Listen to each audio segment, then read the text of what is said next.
ಕೊನೆಗೂ ಬೋನಿಗೆ ಬಿದ್ದ ಭಕ್ಷಕ ಚಿರತೆ.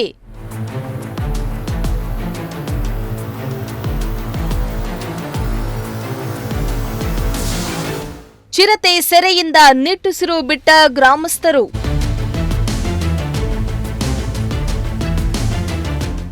ಎಸ್ ವೀಕ್ಷಕರೇ, ಗುಬ್ಬಿ ತಾಲೂಕಿನ ಕಡಬ ಹೋಬಳಿಯ ಹಲವು ಗ್ರಾಮಗಳಲ್ಲಿ ಕಳೆದ 2 ತಿಂಗಳಿನಿಂದ ಸಾಕು ಪ್ರಾಣಿಗಳನ್ನ ಬಲಿ ಪಡೆದು ರೈತರ ನಿದ್ದೆಗೆಡಿಸಿದ್ದ ಭಕ್ಷಕ ಚಿರತೆ ಅಂತೂ ಇಂತೂ ಕೊನೆಗೂ ಸೆರೆ ಸಿಕ್ಕಿದ್ದು ರೈತರು ನಿಟ್ಟುಸಿರು ಬಿಟ್ಟಿದ್ದಾರೆ.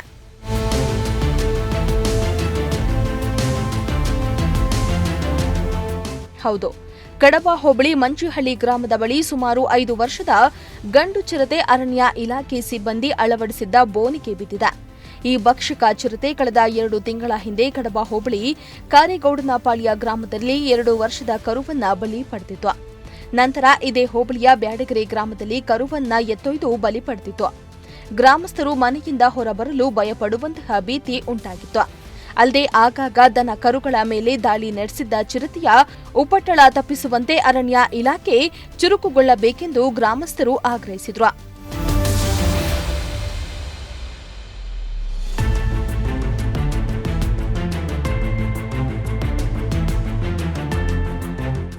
ಗ್ರಾಮಸ್ಥರ ಮನವಿಯ ಮೇರೆಗೆ ಎಚ್ಚೆತ್ತ ಅರಣ್ಯ ಇಲಾಖೆ ಸಿಬ್ಬಂದಿ ಬೋನನ್ನ ಅಳವಡಿಸಿದ್ದು ಚಿರತೆ ಸೆರೆಗೆ ಮುಂದಾಗಿದ್ರು. ಇದೀಗ ಕೊನೆಗೂ ಚಿರತೆಯನ್ನ ಸೆರೆ ಹಿಡಿಯುವಲ್ಲಿ ಯಶಸ್ವಿಯಾಗಿದ್ದಾರೆ. ಗ್ರಾಮಸ್ಥರ ನಿದ್ದೆಗೆಡಿಸಿದ್ದ ಚಿರತೆ ಸೆರೆ ಸಿಕ್ಕಿರುವುದರಿಂದ ಗ್ರಾಮಸ್ಥರು ನಿಟ್ಟುಸಿರು ಬಿಟ್ಟಿದ್ದಾರೆ.